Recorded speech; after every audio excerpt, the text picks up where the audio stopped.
안녕하세요. 서울에 살고 있는 40대 쌍둥이 엄마입니다.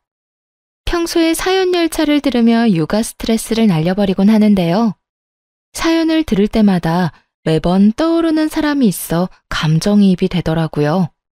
그래서 사연의 주인공이 복수에 성공할 때면 함께 통쾌한 시간을 보내고 있습니다.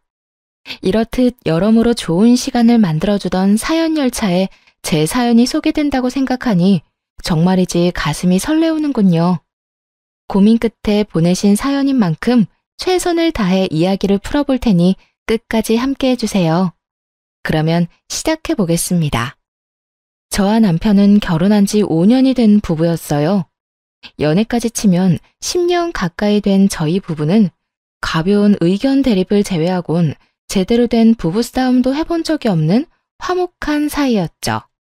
남편은 배려심이 깊었고 저에겐 세상 누구보다 다정한 사람이었죠. 그리고 그런 남편을 너무나도 사랑했고요. 이런 저희에게도 걱정거리가 있었는데 그건 바로 아기였죠.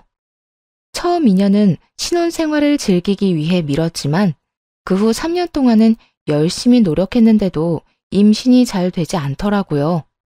힘겹게 임신하면 유산을 해버렸고 그런 과정 속에 저희는 점점 기대를 접었어요. 그리고 5년이 되던 해에 남편이 결심을 했는지 이렇게 말하더라고요. 여보, 우리 이제 아기는 포기하는 건 어때? 응? 당신 많이 힘들어? 기다리는 것도 지치는 일이긴 하지. 그것도 그렇지만 난 당신이 더 걱정이야. 아기가 있으면 좋긴 하지만 사실 우리 지금도 충분히 행복하잖아. 이 행복한 시간들을 임신 때문에 기대했다가 실망했다가 하는 게 아깝다는 생각이 들어. 내가 힘든 건 둘째치고 당신이 너무 힘들어하는 것도 더는 보기 싫고 말이야. 그건 그렇지만 당신 정말 괜찮겠어? 당신 아기 가지고 싶어 했잖아. 아기는 나만 가지고 싶어 했나? 당신도 마찬가지잖아. 설사 나만 원했다고 해도 난 아기보다 당신이 더 중요해. 그러니까 이쯤에서 포기해도 난 정말 괜찮아. 우리 이제 임신 걱정은 묻어두고 지금까지 그래왔던 것처럼 신혼 기분 내면서 살자. 고마웠어요. 사실 포기하자는 말을 여자가 하는 것은 참 힘든 일이라고 생각해요. 그런데 남편이 먼저 이런 이야기를 꺼내주고 위로해주니 마음이 한결 편안해지더라고요. 남편의 말에 따르기로 했고 더는 임신만을 위해 마음을 졸이며 좌절하는 일은 없어졌어요. 하지만 저희만 포기했다고 해서 다가 아니더라고요. 제가 임신을 하지 못한 것에 안달이 난 시모가 있었으니까요. 시모는 저를 잡아먹지 못해 혈안이 된 사람처럼 굴었는데 임신을 하지 못하자 그걸 빌미로 더 신나서는 시집살이를 시키더라고요. 일하는 것에는 신경 쓰지도 않는지 날마다 전화해서 잔소리하는 것은 일상이었고 일주일에 2~3번씩은 시댁으로 불러 온갖 집안일을 시키곤 했어요. 아가, 얼른 와서 이불 빨래 좀 하거라. 이불에서 신내가 나는데 내가 허리가 아파서 도저히 할 수가 없구나. 아가, 너 곧 퇴근하지? 퇴근하는 길에 우리 집에 들러서 김치 좀 담가라. 내가 만든 것보다 네가 만든 게 먹고 싶어서 그래. 예, 빨리 와서 청소 좀 해. 집골이 엉망이다. 처음엔 어린 마음에 시모가 무서워서 그 후엔 그래도 시모가 어른이니까 그저 계속해서 참아왔는데 어느 순간부턴 인내심에 한계가 오더라고요. 아가라는 호칭이 예라고 변할 때까지 참은 것이니 참을 만큼 참은 것이기는 했죠. 그리고 머지않아 그 한계선이 무너지는 날이 왔어요. 그날은 퇴근을 하고 집으로 향하던 길이었는데 시모에게서 연락이 오더라고요. 설마 하는 마음에 전화를 받은 것이 꺼려지긴 했지만 한번 전화를 걸면 받을 때까지 하는 시모를 알기에 전화를 받을 수밖에 없었죠. 네, 어머님. 전화를 왜 이렇게 늦게 받는 거야? 너 어디니? 집이니? 아니요, 지금 거의 다 왔어요. 왜 그러세요? 아직 밖이구나. 마침 잘 됐다. 지금 당장 장 좀 봐서 우리 집으로 오거라. 지금이요? 왜요? 무슨 일 있으세요? 무슨 일 있으니까 널 부르지. 내가 심심해서 널 부르겠니? 너 내 친구들 알지? 친구들이 우리 집에 온다고 했었는데 내가 깜빡했지 뭐니. 저녁 시간대니 맨입으로 보낼 수도 없고 그렇다고 배달 음식 시켜 먹이면 뒤에서 날 얼마나 흉보겠어? 이제 네가 지금 당장 우리 집에 와야 하는 이유 알겠지? 알았으면 잔말 말고 얼른 와. 네? 지금이요? 같은 말 반복하게 할래? 아, 오면서 돈도 좀 뽑아서 봉투에 담아오고. 친구들 보는 앞에서 내 용돈도 좀 줘야 내가 기가 살지. 그렇지 않아도 남들 다 있는 손주 하나 없다고 애들이 얼마나 불쌍히들 보는데 네가 그 정도는 해줘야 내가 고개라도 들고 다니지 않겠니? 그날따라 시모의 한마디 한마디가 얼마나 제 가슴을 후벼 파는지 도저히 듣고만 있지 못하겠더라고요. 평소에도 남편에게 이런저런 핑계로 돈을 뜯어가고 있다는 걸 잘 알고 있던 터라 이대로 넘어가면 안 되겠다는 생각이 들기도 했고요. 저 못 가요, 어머님. 뭐? 너 지금 뭐라고 했니? 못 온다고? 네, 저 못 가요. 지금 집에 다 오기도 했고 저도 사람인지라 피곤하네요. 그리고 앞으로 이런 식으로 막무가내로 부르면 못 갈 예정이니 어머님도 그런 줄 아셨으면 하네요. 평소 시모에게 불만을 털어놓은 적이 있긴 했지만 이런 식으로 단호하게 말을 한 적은 처음이었어요. 전혀 예상치 못했던 반응이었는지 시모도 당황한 듯 말까지 더듬거리더군요. 그러면서도 어떻게 해서든 저의 길을 죽이려고 애쓰더라고요. 너 지금 네가 뭐라고 하는 줄이나 알고 짓거리고 있니? 애도 못 낳아서 집안 대를 끊어먹은 것이 뭘 잘했다고 시험이 말에 온다 간다 말대꾸야. 넌 그냥 내가 오라고 하면 오고 가라고 하면 가면 되는 거야. 어머님, 저 어머님 며느리지 어머님 종 아니에요. 그리고 애 하나 못 낳는다니요? 엄연히 따지면 그게 제 잘못도 아닌데 어머님은 왜 늘 그런 식으로 말하세요? 병원에서도 저희 둘 다 몸에 아무 이상 없다고 했고 저희도 이때까지 많이 노력한 거 누구보다 더 잘 아시잖아요. 그러니까 다신 그런 식으로 말씀하지도 말고 이런 식으로 저 부르지도 마세요. 그래? 그래서 네가 지금 아니 앞으로도 우리 집엔 안 오겠다 이 말이야? 네, 남편이랑 같이 가서 어머님 뵙는 목적으론 가겠지만 이런 식으로 어머님 댁 집안일이나 손님상 차리려고 가는 일은 없을 거예요. 그래? 그러면 그렇게 해. 대신 사람 불러서 집안일 시킬 테니 그 돈은 네가 주거라. 그걸 왜 제가 드려야 하나요? 그렇잖니. 네가 와서 하면 되는데 하기 싫다고 하니 어쩌겠어? 나는 집안일에 소질이 없고 그렇다고 더러운 곳에서 살 수는 없으니 사람이라도 불러야지. 그런데 나한테 돈이 어디 있니? 이 나이에 내가 돈을 버는 것도 아니고 이 모든 일이 너 때문에 일어난 일이니 그 값은 당연히 네가 치러야 하지 않겠어? 이게 도대체 무슨 말인지 뭐가 당연하다는 것인지 알 수가 없더라고요. 무슨 조선시대도 아니고 이런 사고방식의 시모가 이해가 되지도 않았고요. 아니요, 전혀 당연하지 않아요. 어머님 집안일을 제가 해야 한다는 법도 없고요. 설령 그렇다고 하더라도 그 돈을 제가 줘야 하는 의무도 없어요.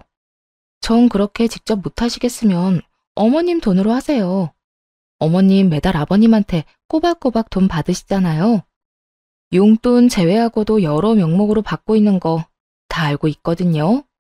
지금 받아가시는 돈으로도 충분히 차고 넘칠 텐데 굳이 보태고 싶진 않네요. 처음 말을 꺼낼 때만 해도 전화를 들고 있는 손이 떨릴 만큼 무섭고 긴장됐는데 막상 입을 열기 시작하니 술술 잘도 나오더라고요. 그만큼 쌓였던 것이 많기도 했다는 뜻이겠죠.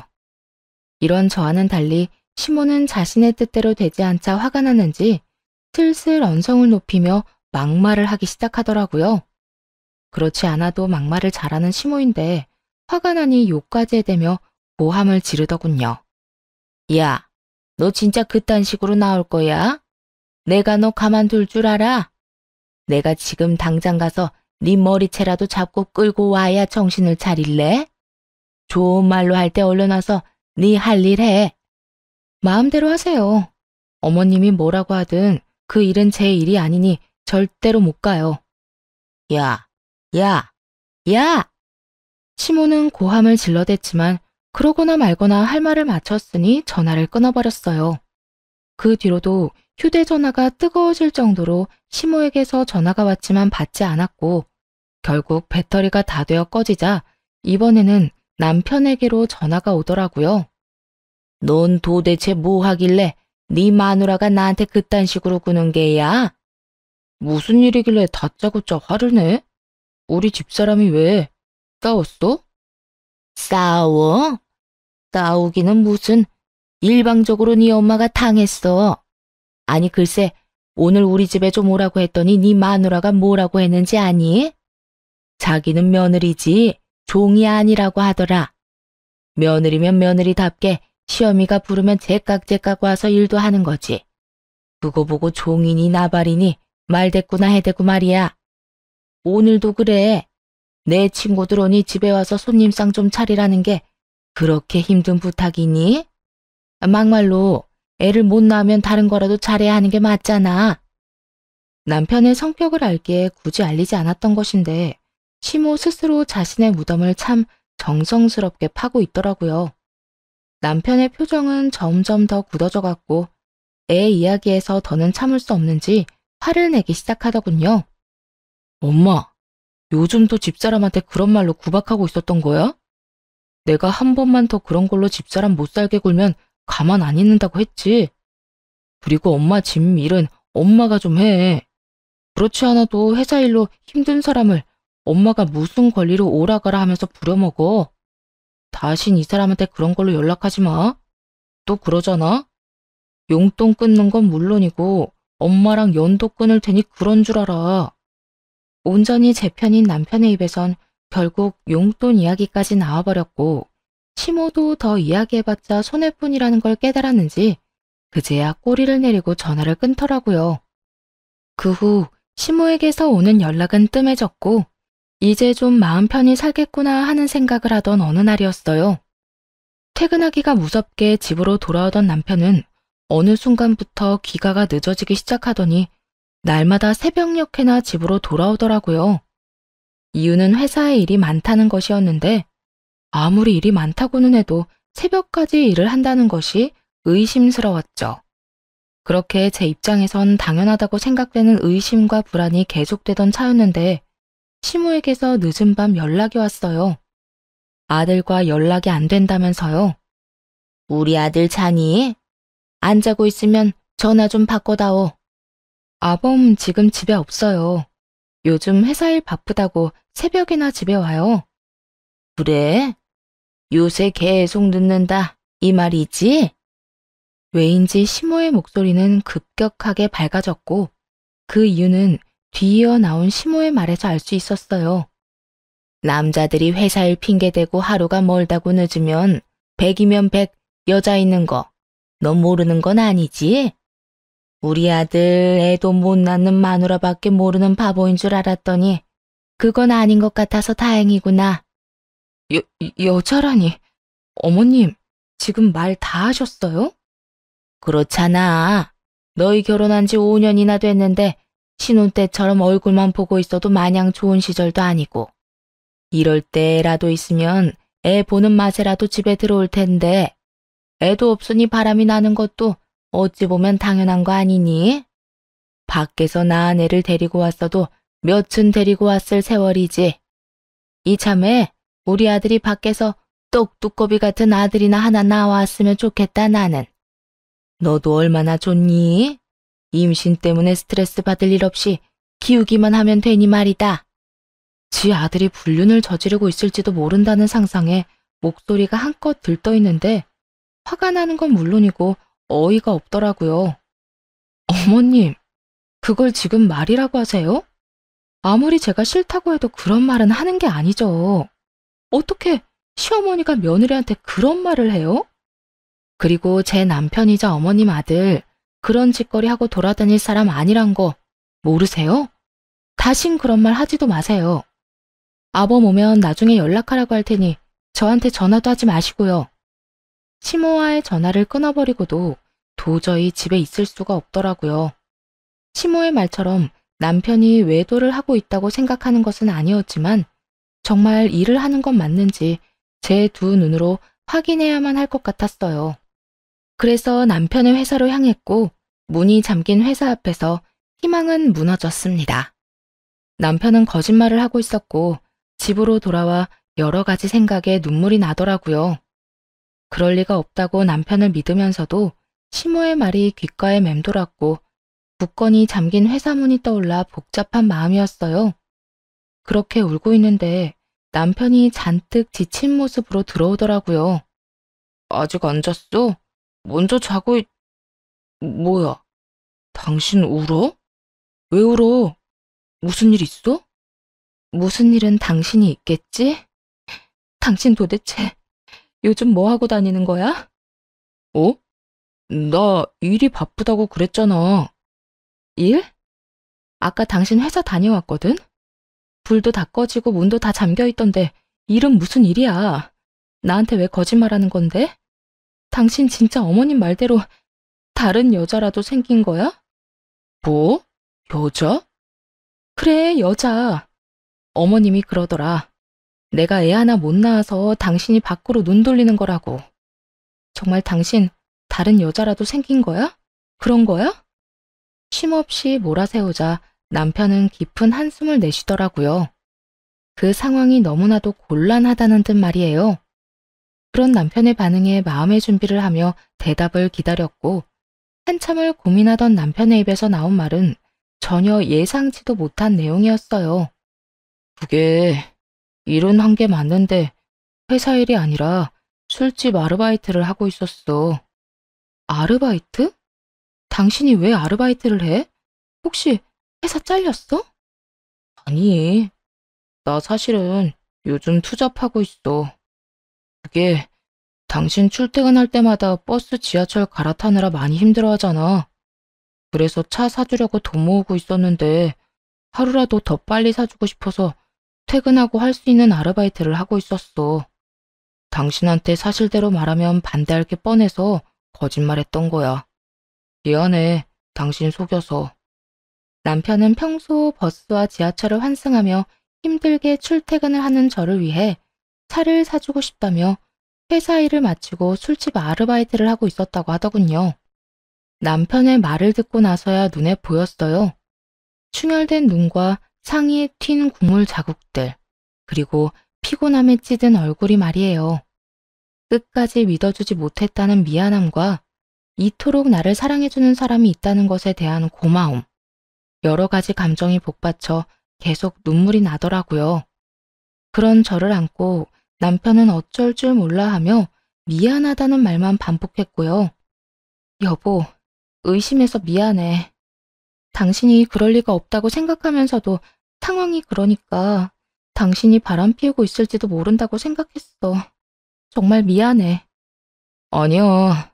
내가 진작 당신한테 사실대로 말했으면 그런 생각할 일도 없었을 텐데 내가 미안해. 아니야. 내가 미안. 그런데 일은 앞으로 하지 마. 꼴이 이게 뭐야? 회사 일도 충분히 힘들 텐데 퇴근하고 제대로 쉬지도 못해서 엉망이잖아. 나 차 필요 없어. 지금도 전혀 힘들지도 않고 말이야. 그렇지 않아도 생각했던 돈 거의 다 모아서 이번 주까지만 한다고 했어. 꽤 오래 모았거든. 그런데 여보, 아까 그 말은 무슨 말이야? 엄마가 당신한테 했다는 말 말이야. 남편은 그 와중에도 그 말이 마음에 걸렸는지 집요하게 물어오더라고요. 모자지라는 꼴처럼 되자 말하지 말까 하는 고민을 하기도 했지만 혼자 품고 지나가기엔 시모가 선을 넘은 건 확실했기에 모든 걸 말하기로 했어요. 시모와의 전화통화가 녹음된 것까지 들려줬죠. 두 눈을 꾹 감고 녹음 파일을 반복해 듣던 남편은 무언가 결심한 듯 감은 눈을 뜨고는 저를 데리고 시댁으로 향했어요. 새벽 3시가 다 되어가는 시간이었죠. 신부는 자고 있을 것이 뻔했고 남편은 걷잡을 수 없이 화가 많이 난 상태였고요. 무슨 일이 일어날 것이 분명한 상황이라 남편을 말려봤지만 소용없었죠. 결국 그렇게 시댁에 도착했고 당연히 자고 있을 거라 생각했던 시모는 어쩐 일인지 웃으며 저희를 반겨주더라고요. 직접 보고 들으면서도 도저히 믿어지지 않는 말을 하면서요. 왔니? 그렇지 않아도 올 것 같아서 기다리고 있었어. 많이 싸웠니? 그래서 이혼이라도 하겠다는 말 하려고 온 거야? 어머, 혹시 내가 말한 대로 다른 여자가 우리 아들 애라도 가졌다니? 들뜬 목소리로 말도 안 되는 말을 해대는 시모를 보며 저보다는 남편이 더 큰 분노를 느끼는 듯 했어요. 제 손을 꽉 잡은 손이 떨리고 있었거든요. 엄마, 그게 무슨 말이야? 어떻게 친엄마라는 사람이 그런 말을 웃으면서 그런 목소리를 할 수가 있어? 나 결혼한 유부남인 거 몰라? 뻔히 아는 사람이 다른 여자한테 내 애가 있냐는 말을 그렇게 아무렇지도 않게 할 수가 있느냐고. 그것도 이 사람이 여기 이렇게 있는데. 아니면 아닌 거지. 왜 화를 내고 그래? 내가 뭘 그렇게까지 잘못했다고? 엄마가 무슨 잘못을 했는지 모른다는 게 제일 큰 잘못인 거 몰라? 엄마가 이 사람한테 그런 말 하면 이 사람 상처받아. 이 사람 가슴에 대못 박는 거라고. 엄마는 우리가 이혼이라도 하길 바라는 거야? 정말 그런 거야? 이혼까지는 아니더라도 밖에서 애는 낳아왔으면 했지. 사진 멀쩡한 우리 아들이 애 하나 못 낳아서 마음고생을 그리도 하는데 내가 그런 마음이 안 생기겠냐고. 나라고 오죽했으면 그렇겠어? 힘들어도 우리가 더 힘들고 아기를 원해도 우리가 더 원해. 그러니까 엄마까지 낮아서 그런 말로 집사람 상처 주지 마. 그리고 나 밖에서 여자 만나고 돌아다닌 거 아니고 일했던 거야. 이 사람 출퇴근하느라 고생하는 게 싫어서 차라도 한 대 사줄까 해서 회사 끝나고 아르바이트 했던 거라고. 그러니까 다신 그런 생각도 하지 말고 입에도 올리지 마. 남편의 잔소리가 이어지자 귓등으로 듣지 않던 시모는 돈 이야기가 나오기 시작하자 눈을 반짝이며 남편을 바라보기 시작했어요. 평소 시모가 돈 타령에는 도가 텄다는 걸 익히 잘 알고 있긴 했지만 그날은 정말 대단하다는 생각이 들 정도로 상식 밖의 논리를 내세우며 돈 타령을 시작하더군요. 잠시만. 그러니까 바람을 피우고 돌아다닌 게 아니라 네 집사람 차 사주려고 다른 일을 하고 있었다. 이 말이야? 그래. 3천만 원 정도 모아서 이제 그만두려고 했었는데 엄마가 괜한 소리 하는 바람에 다 망쳤다고. 하여튼 앞으로는 나하고 이 사람 사이 이간질하는 짓 좀 하지 마. 이게 뭐야? 이 새벽에. 너 진짜 미쳤니? 그 많은 돈을 왜 전현한테 쓰는 거야? 저게 시집와서 한 게 뭐가 있다고. 아들, 그 돈 놔줘. 엄마 달라고. 엄마도 돈 필요하단 말이야. 엄마, 진짜 왜 그래? 애 못 낳는 게 이 사람 잘못도 아니고 왜 그런 식으로 말하냐고. 그리고 이 사람 위해서 마련한 돈을 왜 엄마한테 줘? 줘야 할 이유가 없잖아. 이유? 이유야 만들자면 차고도 넘치지. 저 모자란 것이 손주 하나 못 낳아서 그간 내가 마음고생했던 위자료. 그 위자료로 3천만 원 정도 줄 수 있잖아. 아들, 나 네 엄마야 친엄마. 10살 때부터 너 혼자 키우면서 고생이란 고생은 다 했는데 그런 엄마는 안 챙기고 저딴 부족한 년만 챙기는 게 말이 되니? 그러니까 그 3천만 원은 날 줘야 한다고. 손주를 못 안겨줬다는 이유로 위자료를 요구하는 시모 어떻게 생각하시나요? 이 말을 듣는데 머리가 멍해지면서 헛웃음도 나지 않더라고요. 뭐 이런 사람이 다 있나 싶어서요. 남편 역시 입을 벌리고 그저 시모를 바라만 보더군요. 지금 무슨 말을 들은 건가 싶은 표정으로 말이죠. 저희 둘 다 아무 말도 하지 않고 있자 시모는 본인의 말이 통했다고 생각했는지 미소를 머금은 얼굴로 이렇게 말했어요. 왜? 내 말을 들어보니 일리가 있는 것 같아? 아들, 너 그 돈 나 안 주고 네 마누라 주면 후회한다. 말이야 바른 말이라고 쟤랑 너랑 피 한 방울 안 섞인 남남인데 언제 어떻게 이혼할 줄 알고 그런 돈을 주니?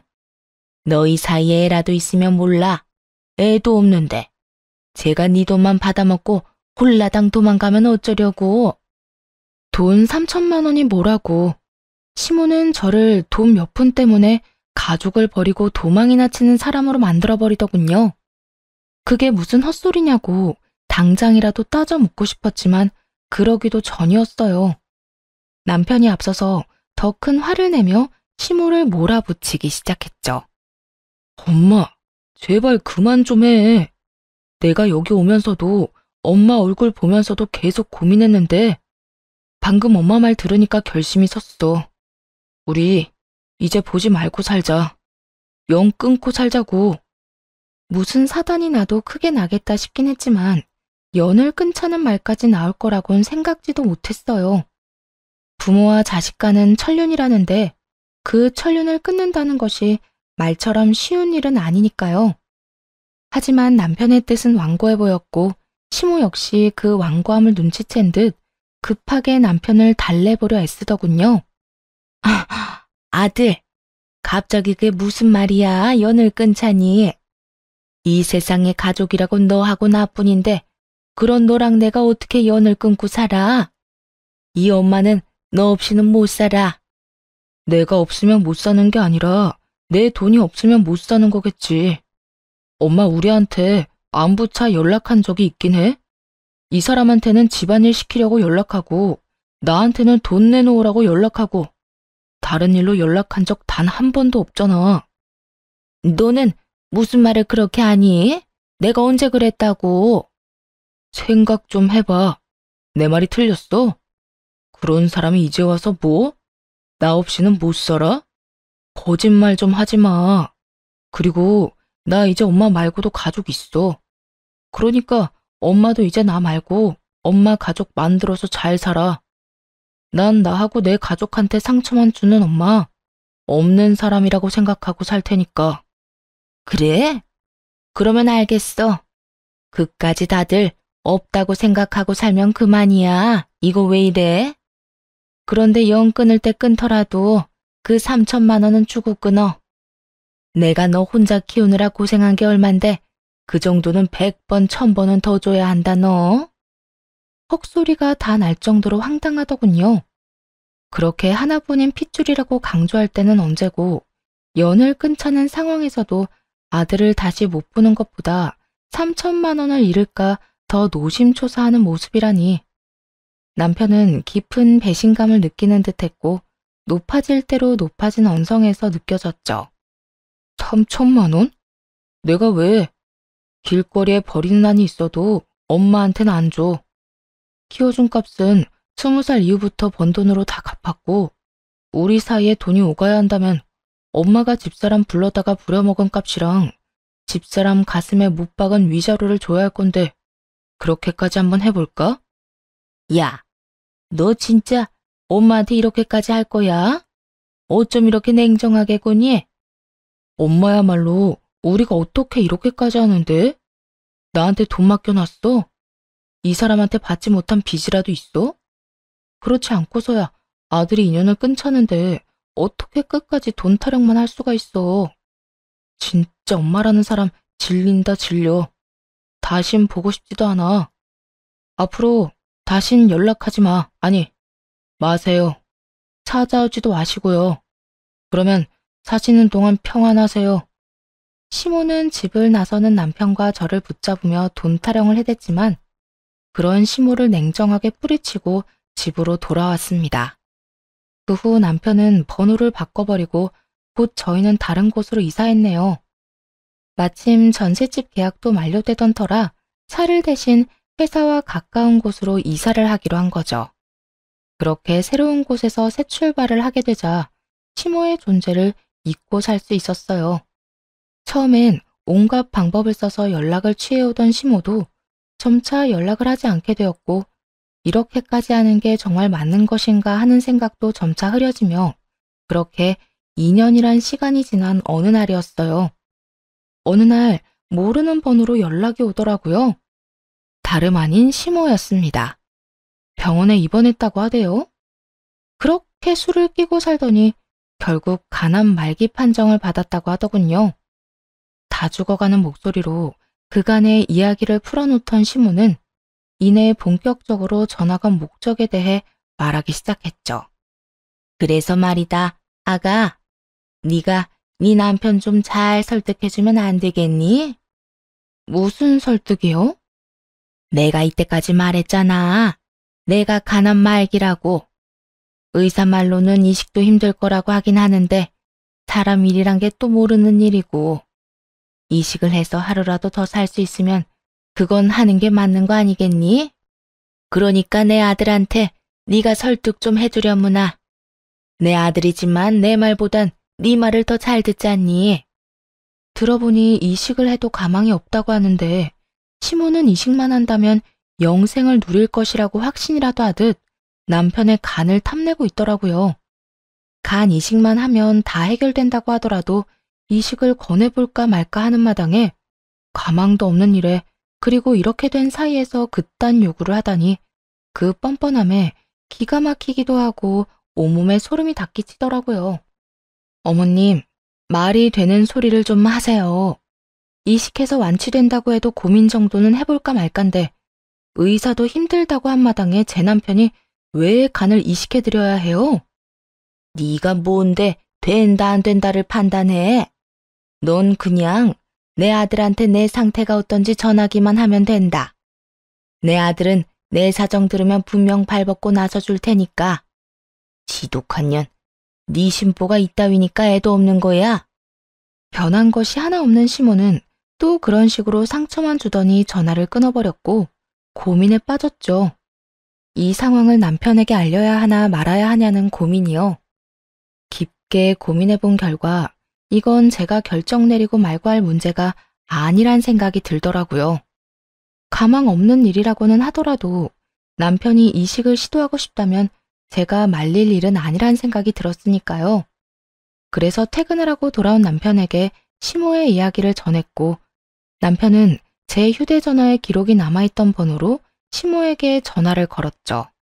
아들, 이야기 들었지? 엄마 많이 아파. 얼른 와서 수술 날짜 좀 잡자, 응? 누구신데 이런 이야기를 하는지는 모르겠지만 저는 엄마가 없는 사람입니다. 그러니까 다시는 이런 연락하지 마세요. 너 정말 이딴 식으로 나올 거니? 다른 것도 아니고 엄마가 아프다는데 그깟 간 좀 떼준다고 네가 죽는 것도 아닌데 이렇게 쪼잔하게 굴 거냐고. 마음대로 생각하시고 다신 이런 용건으로 연락하는 일 없었으면 합니다. 저는 절대로 저의 어떤 것도 내어드릴 생각이 없으니까요. 하나밖에 없는 아들이 날 안 살려주면 누가 날 살려준단 말이야. 그러지 말고 제발 다시 한번 생각해 보려무나. 이제 와서 하나밖에 없는 아들 타령을 하시네요. 2년 전 영 끊자고 말씀드렸을 땐 아들은 안중에도 없고 돈만 챙기려 드시더니 어쨌든 전 그때 그 자리에서 엄마는 없는 사람이라 생각하며 살기로 했습니다.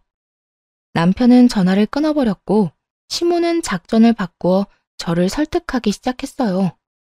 아무리 생각해도 남편은 가망이 없을 듯하니 저를 어떻게 해서든 구슬려 보기로 마음을 먹은 것이겠죠.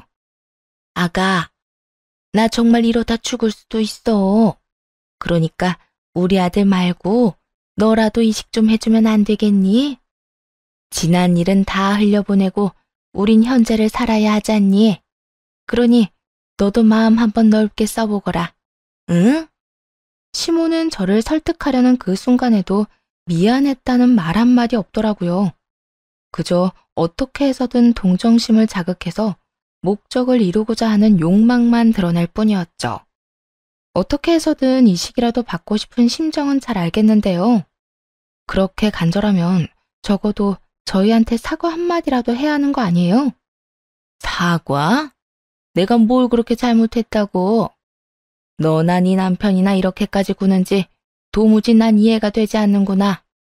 아, 그러니까 어머님은 여전히 저희한테 조금의 잘못도 하지 않았다고 생각하는 거네요. 남들 다 가지는 손주 하나 못 안겨준 것도 다짜고짜 연을 끊자고 한 것도 다 내가 아니라 너랑 네 남편이 저지른 거 아니니? 그런데 왜 내가 너희한테 사과를 해야 하니? 지금도 그래.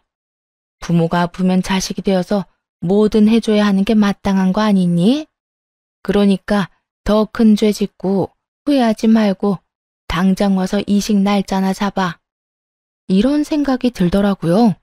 만약 시모가 저에게 조금만 다정스럽게 대해줬다면, 남편이 돈줄이 아니라 그저 사랑하는 아들로 대해줬다면 망설이지 않고 이식쯤이야 해드렸을 텐데 라고 말이에요.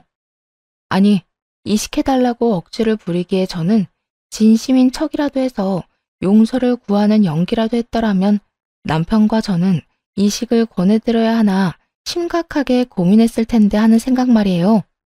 하지만 이건 저의 바람일 뿐이었죠. 현실은 어린아이처럼 떼쓰는 시모만 있을 뿐이었으니까요. 그래서 좀 더 냉정해지기로 했습니다. 만약 어머님이 지금이라도 사과 한마디만 했다면 고민이라도 해봤을 텐데요. 지금 어머님 하는 행동 보니 안타깝게도 저는 전혀 죄라고 생각하지도 않을 거고 후회할 것 같지도 않네요. 그러니까 더는 쓸데없는 일에 힘쏟지 마시고 다른 방법 찾아보세요. 야, 너 진짜 이딴 식으로 나올 거야? 에휴, 너희가 싫다니까 어쩔 수 없지 뭐. 내가 더는 이식 이야기는 꺼내지 않으마. 그 대신 그때 그 3천만 원 지금이라도 나 다오. 몸이 아프니 돈 나가는 데가 한두 군데가 아니야. 그러니까 그 돈이라도 내놓으려무나. 정말 대단한 사람 아닌가요? 이런 순간에도 돈 타령을 할 수 있는지 정말 탄성마저 나오더라고요. 2년 전에 3천만 원에 아직까지 미련이 있다는 사실도 대단하다 싶었고, 암 진단을 받고 나온 보험금만 해도 꽤 될 텐데 그 돈은 어쩌고 돈 타령인가 싶기도 했어요. 시모가 또다시 막무가내로 우겨대니 제 정신조차 피폐해지기 시작하더라고요. 말이 통하지도 않았고 자기 말만 해대며 언성을 높여대는 시모와 더는 대화하고 싶지도 않았고요. 도돌이표 같은 이 상황, 저만 지긋지긋한가요? 그만 좀 하세요, 제발. 그 돈은 이미 다 쓰고 없고 있다고 해도 어머님께 드리는 일은 없을 거예요. 저요, 어머님이 돈 내놓으라고 우기면 돈 내놓는 기계 아니라고요. 그러니까 제발 지금처럼 모르는 사람인 양 살아요. 부탁이에요. 그렇게 마지막 통화를 끝냈는데 마냥 후련하지만은 않더라고요. 아무리 밉다고는 해도 몸이 좋지 않다고 하니 신경이 쓰이는 건 어쩔 수 없는 노릇이었어요.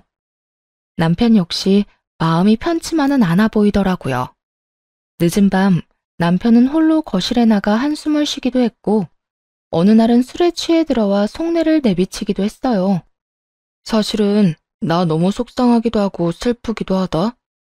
당연히 도와주고 싶은 마음이 있기도 한데 마지막까지 돈 타령만 하던 엄마 모습이 뇌리에서 떠나지 않아. 그래서 너무 힘들고 너무 배신감이 들어. 괜찮아. 다 괜찮을 거야.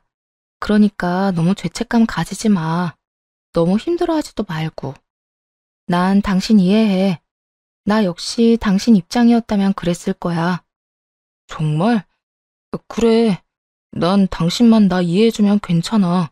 그렇고 말고. 참 많이도 울더라고요. 평생을 돈 타령만 하던 시모도 엄마라고 어린아이처럼 우는 남편을 보는데 저 역시 마음이 좋지 않았어요. 그날 많은 이야기를 나누었던 기억이 아직도 선명하네요.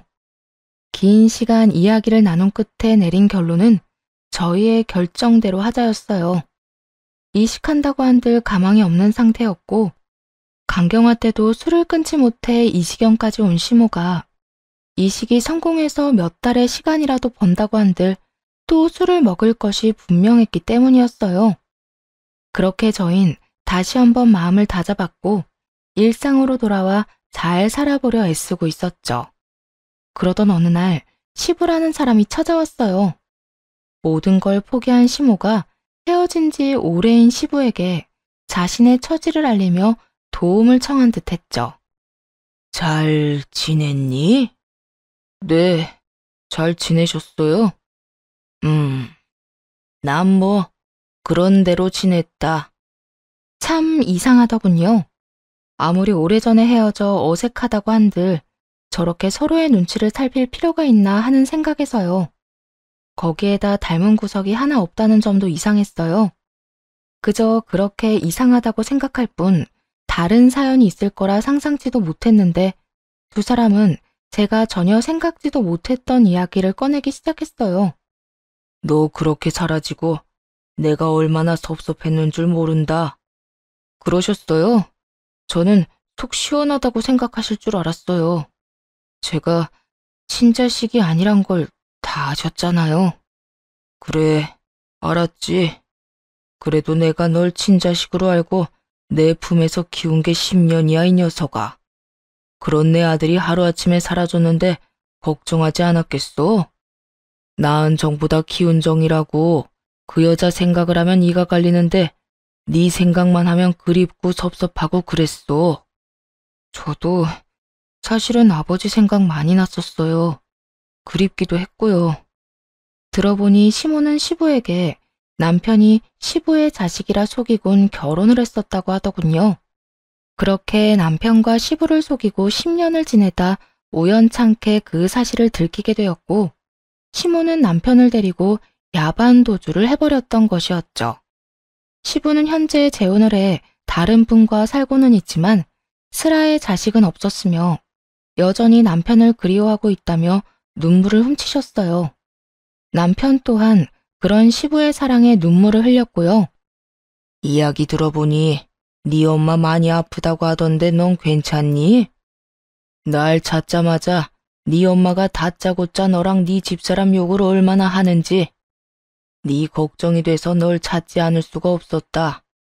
가망도 없는 일에 괜히 네 몸이나 축내는 결정을 내릴까 봐서 말이다.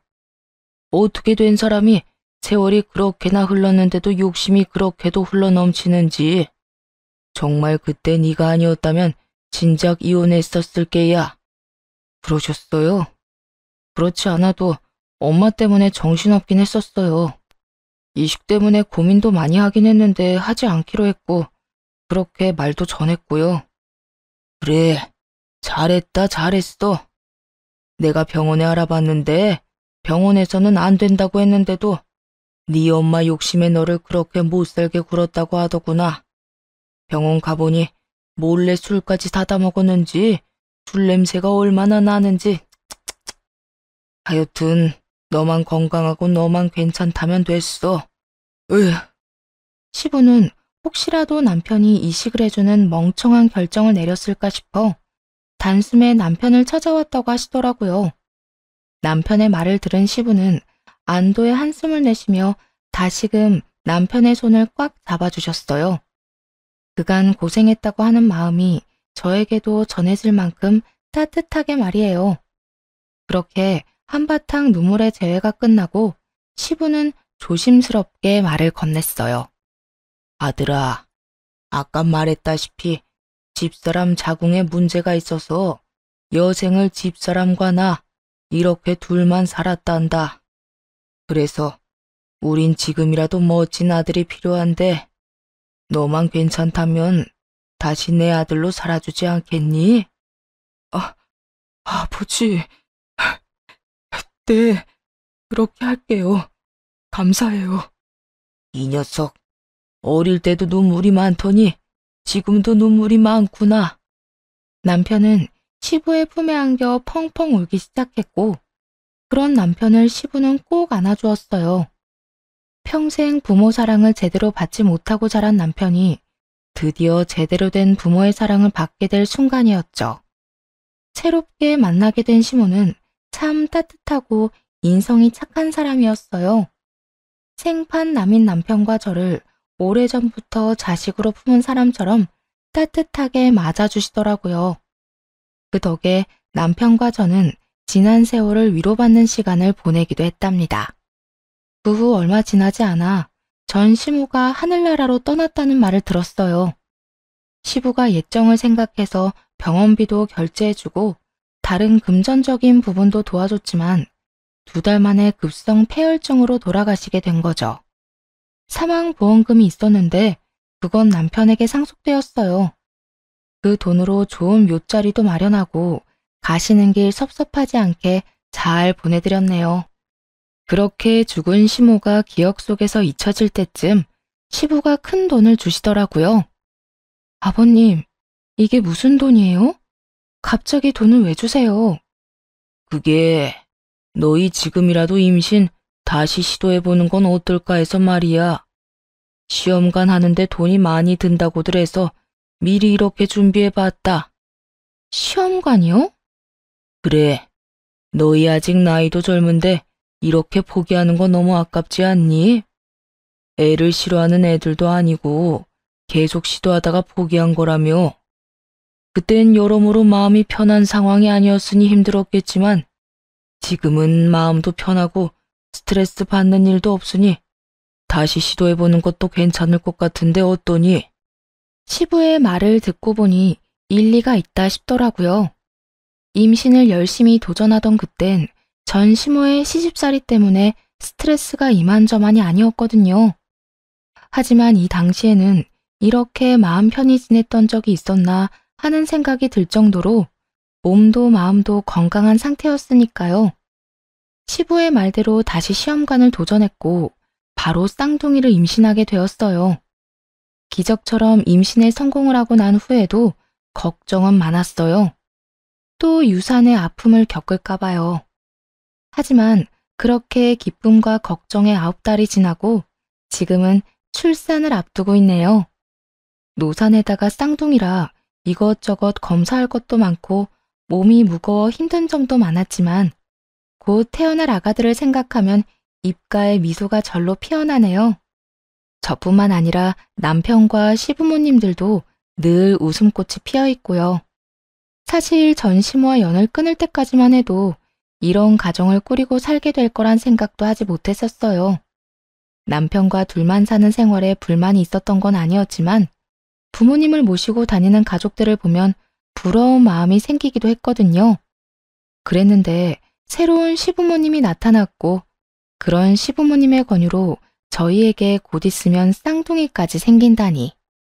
사연을 쓰는 지금 행복함에 벅차 눈물이 나면서도 전 시모의 생각에 씁쓸해지는 건 어쩔 수가 없네요.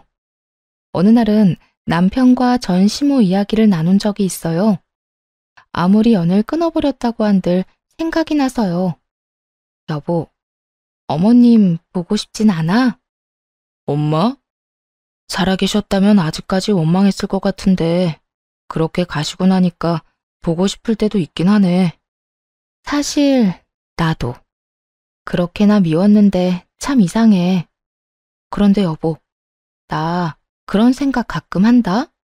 그때 내가 아기도 빨리 가지고 출산까지 무사히 했으면 어머님이 날 좀 예뻐해 줬을까? 그랬으면 이날까지 어머님도 함께하지 않았을까 하는 생각. 당신은 그런 생각 안 해? 이 말에 한참을 망설이던 남편은 허공을 응시하며 이렇게 말하더라고요. 나도 그런 생각하기는 해. 그런데 몇 번을 생각해도 우리 엄마는 출산과 상관없이 변함없이 똑같은 모습이었을 거란 결론이 나더라고. 내가 오랜 세월 다 겪어봤잖아. 그러니까 당신도 괜한 죄책감 가지지 말고 그저 돌아가신 분 미워하는 마음 없이 가끔 떠오르면 생각하고 그땐 그랬었지 하고 웃어 넘겨버리자. 알겠지? 그래, 알겠어. 남편과 저는 마주보며 웃었고 그날 비로소 전 시모를 완전히 용서하고 제대로 보내드렸던 것 같네요. 그 덕인지 요즘엔 전 시모 이야기가 나와도 웃어 넘길 만큼 여유가 생겼고요. 처음 이 사연을 쓸 때까지만 해도 고민이 참 많았는데 말이에요. 다른 사연처럼 이혼 사연이 아닌 절연 사연이라 더욱 고민스러웠던 것 같아요. 그럼에도 사연을 쓰게 된 이유는 저희 가정처럼 상식에서 벗어난 시부모님의 행동 때문에 고통받는 분들이 많더라고요. 여러 사연들을 접하며 제가 겪었던 일들, 그리고 저희가 어떻게 행동했는지가 조금이라도 도움이 될까 싶어 사연을 쓰게 되었어요. 부모와 자식 간의 사이가 쉽게 끊을 수 있는 사이가 아니란 걸 누구보다 잘 알지만 그럼에도 아닌 건 끊어내야 더 멀리, 더 높이 나아갈 수 있지 않을까 합니다. 그것이 악연이라면 더욱 단호하고 빠른 결정이 필요하지 않을까요? 이로써 저의 긴 사연도 끝이 났네요. 긴 사연 들어주셔서 감사드리며 다들 행복하세요.